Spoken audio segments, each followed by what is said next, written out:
महाराष्ट्राला निश्चितपणे मिळालाय। कारण आज दिल्लीमध्ये ठाकरेंच्या शिवसेनेच्या संसदीय पक्षाची बैठक पार पडली। या बैठकीसाठी ठाकरेंनी व्हिप जारी केला होता, पण पक्षाचा हा व्हिप धुडकावून लावत 6 खासदारांनी या बैठकीला दांडी मारली। हे तेच 6 खासदार आहेत जे बंडखोरी करत शिवसेनेमध्ये जाणार असल्याची चर्चा रंगलेली। 6 खासदार अनुपस्थित राहिल्यामुळे केवळ 3च खासदार या बैठकीला उपस्थित असल्याचं चित्र दिसलं, ज्यात अरविंद सावंत, अनिल देसाई, राजाभाऊ वाजे या लोकसभेतल्या 3 खासदारांचा आणि संजय राऊत या राज्यसभेच्या खासदारांचा समावेश होता। दरम्यान गैरहजर राहिलेल्या खासदारांवर कारवाईची तयारी केल्याचं अरविंद सावंत आणि संजय राऊतांनी सांगितलं। खासदारांना नोटीस पाठवली गेली आहे आणि येत्या 7 दिवसात खासदारांकडून उत्तर न आल्यास कारवाईचा इशारा दिला गेलाय। त्यामुळे आता ठाकरेंचे 6 खासदार शिंदेंच्या शिवसेनेत जाणार असल्याची चर्चा जवळपास निश्चित मानल्या जात आहे। ठाकरेंच्या शिवसेनेचे 6 खासदार फुटले, यावर शिक्कामोर्तब झालंय।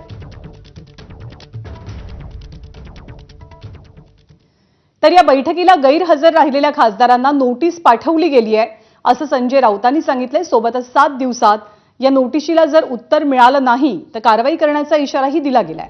यावेळेसची बंडखोरी शिंदेंना आणि 5-6 गद्दारांना भारी पडेल असा इशारा सुद्धा संजय राऊत यांनी दिलाय।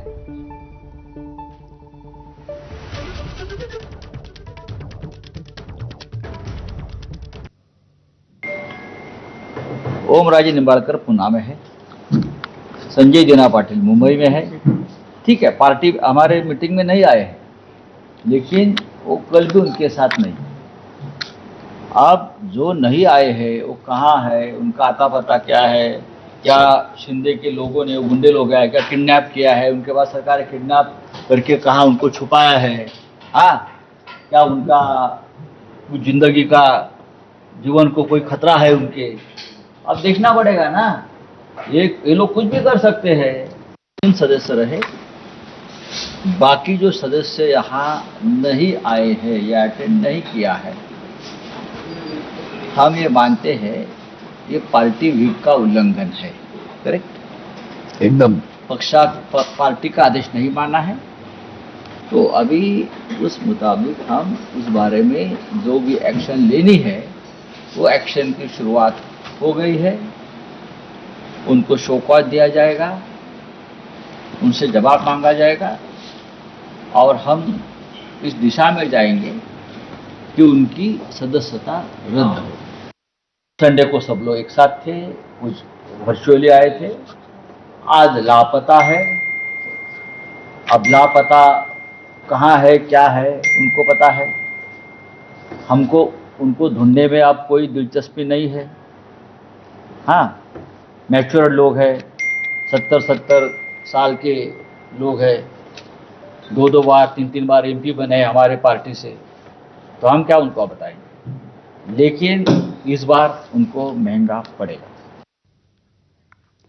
आणि सध्या देशातल्या लोकशाहीचा गळा घोटण्याचं काम सुरू असल्याची टीका खासदार अरविंद सावंत यांनी केली। देशामध्ये लोकशाहीचा बाजार मांडला गेलाय असंही त्यांनी म्हटलं। सोबतच बंडखोर खासदारांनी जर शिवसेना सोडून जायचंय तर राजीनामा देऊन सोडून जा आणि पुन्हा निवडून या असं आव्हान सुद्धा अरविंद सावंतांकडून देण्यात आलंय। आपल्याला ठाऊक आहे की आम्ही पक्षादेश जारी केलेला होता। 11 वाजताच्या बैठकीला आम्ही बसलो। आम्ही बैठकीमध्ये मी स्वतः, अनिल देसाई आणि वाजे, जे काल 3 जण होतो ते 3, आणि आमच्या संसदीय दलाचे नेते माननीय संजय राऊत साहेब बैठकीला उपस्थित होते। आता ही मंडळी बैठकीला आली नाही म्हणून आता मी त्यांना पुन्हा एकदा नोटीस जारी करतोय, कारणे दाखवा नोटीस देणार आहोत आणि येत्या 7 दिवसात ती नोटीस त्यांना पत्र मिळाल्यानंतर 7 दिवसाच्या आत त्यांनी त्याचं उत्तर दिलं नाही तर पक्षद्रोहाची कारवाई आम्ही त्यांच्यावर करणार। दरम्यान ठाकरेंच्या शिवसेनेचे जे 6 खासदार आजच्या बैठकीसाठी अनुपस्थित राहिले आणि जे ऑपरेशन टायगरमध्ये सहभागी झालेले आहेत